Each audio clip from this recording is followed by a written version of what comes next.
R Achuthan തുടരുന്നു. അച്യുതൻ ഇവിടെ നേരത്തെ ഇപ്പോഴും പെരുമഴ തുടരുകയാണെന്ന് പറയുന്നുണ്ട്. ഇപ്പോൾ രക്ഷാദൗത്യം ഇപ്പോൾ ഒരുപാട് ബിൽഡിങ്ങുകൾ, ബഹുനില കെട്ടിടങ്ങളടക്കം ഹോട്ടലുകളടക്കം അമ്പാടെ നിലംപൊത്തി ഒഴുകി മാറിയിട്ടുണ്ട്. നമ്മൾ വയനാട് കണ്ടതാണ് എത്രത്തോളം ദുഷ്കരമാണ് ആ രക്ഷാദൗത്യമെന്ന്. അപ്പോൾ സാധാരണ ഒരു മനുഷ്യനൊന്നും ചെയ്യാൻ കഴിയില്ല. അവിടെ അത്യാധുനിക യന്ത്ര സംവിധാനങ്ങൾ എത്തണം. JCB പോലെയുള്ള JCBയും ഈ പറയുന്ന രക്ഷാദൗത്യത്തിന് ഉപയോഗിക്കുന്ന സകല യന്ത്ര സാമഗ്രികൾ എത്തിയാൽ മാത്രമേ എന്തെങ്കിലും ചെയ്യാൻ കഴിയുള്ളൂ. അപ്പോൾ അതിനൊക്കെയുള്ള നീക്കങ്ങൾ തുടങ്ങിയിട്ടുണ്ടോ അച്യുതൻ?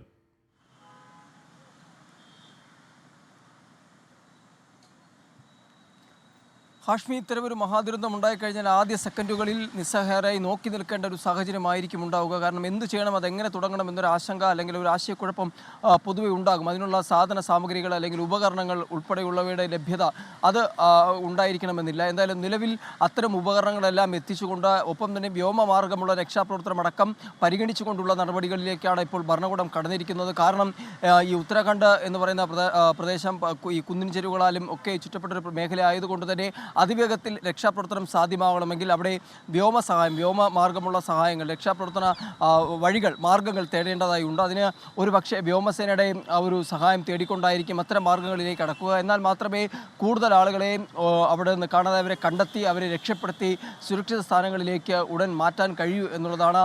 ഒരുപക്ഷെ വീണ്ടും ഒരു മേഘവിസ്ഫോടനം ഇതേ ഇടത്ത് തന്നെ ഉണ്ടാവുകയാണെങ്കിൽ അത് ഈ നിലവിലുണ്ടായിരിക്കുന്ന ദുരന്തത്തിൻ്റെ ആഘാതം അത് 10 മടങ്ങ് ഇരട്ടിയാക്കും. അതുകൊണ്ട് തന്നെ എത്രയും വേഗം രക്ഷാപ്രവർത്തനം നടത്തി സുരക്ഷിത സ്ഥാനത്തേക്ക് ആളുകളെ മാറ്റുക എന്നത് തന്നെയാണ് നിലവിൽ ഭരണകൂടത്തിന് മുൻപിലുള്ളത്. കാണാതെ ആയവരെ കണ്ടെത്തുവാനുള്ള തീവ്ര ശ്രമം ഇതിനോടകം തന്നെ ആരംഭിച്ചിട്ടുണ്ട്. അതുകൊണ്ട് തന്നെയാണ് സംസ്ഥാനത്തിൻ്റെ വിവിധ ഇടങ്ങളിലുള്ള NDRF സംഘങ്ങളോടും അതുപോലെ തന്നെ മറ്റ് SDRF സംഘങ്ങളോടും എല്ലാം ഈ മേഖലയിലേക്ക് എത്തിച്ചേരുവാനായുള്ള നിർദ്ദേശം ഈ മേഘവിസ്ഫോടനം ഉണ്ടായി ആദ്യ സെക്കൻഡുകളിൽ തന്നെ ഭരണകൂടം നൽകിയിരിക്കുന്നത്. ഒപ്പം തന്നെ മറ്റ് പ്രാദേശിക ദുരന്ത നിവാരണ സേനകളെല്ലാം സംയുക്തമായി ചേർന്നുകൊണ്ടുള്ള പ്രവർത്തനങ്ങൾ ആരംഭിച്ചു കഴിഞ്ഞു. അതുകൊണ്ട് തന്നെ കാണാതെ ആയവരെ ഉടൻ കണ്ടെത്തുക, ഒപ്പം ഒഴുക്കിൽപ്പെട്ടു പോയവരെ അടക്കം ഉടൻ കണ്ടെത്തിക്കൊണ്ട് ആ രക്ഷാപ്രവർത്തനം വേഗത്തിലാക്കുക എന്നുള്ളതാണ്. അപ്പോഴും ഈ പ്രതികൂലമായ സാഹചര്യങ്ങൾ ഒരുപാട് രക്ഷാപ്രവർത്തനത്തിന് മുൻപിൽ പ്രതികൂലമായ സാഹചര്യങ്ങളേ ഉള്ളൂ. അത് ഏറ്റവും പ്രധാനം ദിനേശ് പറഞ്ഞ ഇപ്പോഴും പെരുമഴയാണ്. ഉത്തരാഖണ്ഡ് മൊത്തത്തിൽ മഴയാണ്. പ്രത്യേകിച്ച് ഈ മേഖലയിൽ കനത്ത മഴ ആഞ്ഞു പെയ്യുകയാണ്. മാത്രമല്ല ഈ യന്ത്ര സംവിധാനങ്ങളൊക്കെ അങ്ങോട്ടേക്ക് എത്തിക്കുന്നതിനുള്ള ആ ടെറൈൻ വല്ലാത്തൊരു ടെറൈനാണ്. യന്ത്ര സംവിധാനങ്ങൾ അങ്ങോട്ടേക്ക് എത്തിക്കുന്നതിനുള്ള വലിയ ദുർഘടമായ പാതയുണ്ട്. പക്ഷേ ഇപ്പോൾ മനേര, ബട്ട്കോട്ട്, ഡെറാഡൂൺ എന്നിവിടങ്ങളിൽ നിന്നുള്ള NDRFൻ്റെ 3 ടീമുകൾ കൂടി അങ്ങോട്ടേക്ക് എത്തുന്നുണ്ട്. വ്യോമമാർഗമുള്ള രക്ഷാപ്രവർത്തന നടപടികൾ തുടങ്ങിയിട്ടുണ്ട്. എയർലിഫ്റ്റ് ചെയ്ത് അത് അവിടെ കുടുങ്ങിക്കിടപ്പുണ്ടെങ്കിൽ രക്ഷപ്പെടുത്താൻ റിസോർട്ടുകളിലൊക്കെ ഇപ്പോഴും ആളുകൾ കുടുങ്ങിക്കിടപ്പുണ്ട് എന്ന് ചില സൂചനകൾ വരുന്നുണ്ട് നിലവിലുള്ള റിസോർട്ടുകളിൽ.